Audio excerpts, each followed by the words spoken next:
கரெக்டா இருக்கும். ஆத்தா வீடு அதிர்ஷ்ட தரித்திரம், அதை விட தரித்திரம் மாமியார் வீடா இருக்கும். அந்த மாதிரி சில தொடர்ச்சி வந்துகிட்டே இருக்கும். இதை விட கொடுமை என்னன்னா, நீங்க பாத்தீங்கன்னா நல்லா தெரியும். இப்ப வாத்தியார போடுற ஊரம் பழைய படத்துக்குலாம் பாத்தீங்கன்னா வெண்ணிராடமூர்த்தி, லூஸ் மோகன் இப்படி ஆளாத்தான் போடுவாங்க. ஏன்னா வாத்தியாண்டாலே காமெடி ஆகி போச்சு. வாத்தியார் வகுப்புல உட்காந்துருக்காரு, பாடத்தை தொடங்கினார். நெல் போட்டா நெல் முளைக்கும், சொல் போட்டா சொல் முளைக்கும், எதுவுமே போடாட்டி புல் முளைக்கும். அதனால அதெல்லாம் வச்சுக்கிறாங்க. நேரடியாக பாடத்துக்காங்க. இப்போ 2 பேரும் உள்ள வெளியே வந்துட்டாங்க. லேட்டா வந்து, என்ன லேட்டு? Cycle puncture sir. சரி போ. அடுத்து ஒருத்தர் வந்தான், உனக்கு என்னையா? Cycle puncture. கிண்டல் பண்றீங்களா? ஏடா வரிசை எப்படி சைக்கிள் பஞ்சர் ஆகும், போய் உட்கார அப்படின்னு. பாடத்தோட பிறகு மறுபடியும் ஒருத்தர் வந்தான், நீ என்ன லேட்டு? Cycle puncture. என்ன நீங்க ரொம்ப கேனநாத்தை நினைச்சுக்கிட்டு இருக்கீங்க? ஒரே நேரத்தில் அப்புறம் 3 பேரும் சைக்கிள் பஞ்சர் ஆகும். நாங்க வந்து ஒரே சைக்கிள்ல அப்புறம் எப்படி தனித்தனியாக பஞ்சர் ஆகும் அப்படின்னு. இது கிடையாது. அடுத்து ஒருத்தர் வந்தவன் காயின் பாக்ஸ் போன் இருக்காரு, அதை தூக்கிட்டு உள்ள வந்தான். ஏடா காயின் பாக்ஸ் போன தூக்கிட்டு இந்த தூக்கிட்டு ஓடியாரு அப்படின்னு. நீங்க என்ன செல்போன்லாம் கொண்டு வரக்கூடாது நீங்க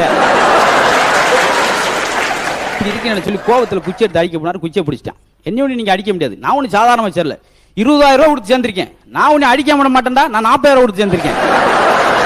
அங்கிட்டு இருந்து கெச்சம், என்னடா 2 பேரும் சண்டை விட்டு கிடைங்க, 2 லட்சம் கொடுத்து சேர்ந்து பேசாம உட்காந்துருக்கேன், உங்களுக்கு என்ன சண்டை அப்படின்னு. எங்க பார்த்தாலும் பணம் தான் அப்படியே பரிமாறு. இவர் போயிட்டார்.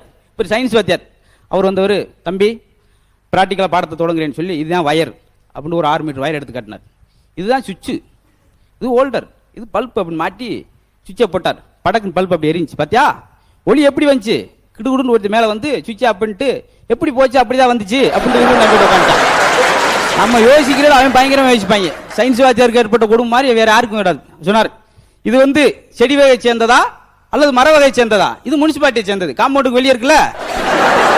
என்ன நடத்துறீங்க? சரி, ஆடு மாடுகள்லாம் எதுக்கு எப்பயுமே தரையிலே படுத்துங்க? பாவம், அது பாயிலா பிராணி.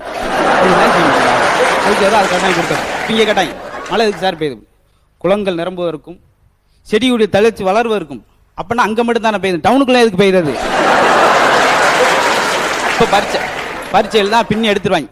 கஸ்தூரி பாய் குறிப்பறைய முதல் கேள்வி தமிழ்ல கொஸ்டின் பேப்பர் எடுத்துட்டு வேகமா வாத்திட்டு போய், என்ன முட்டாத்தனமா கொஸ்டின் எடுத்து வச்சிருக்கீங்க? கஸ்தூரி பாய் குறிப்பறைன்னு கேட்டுருக்கீங்க.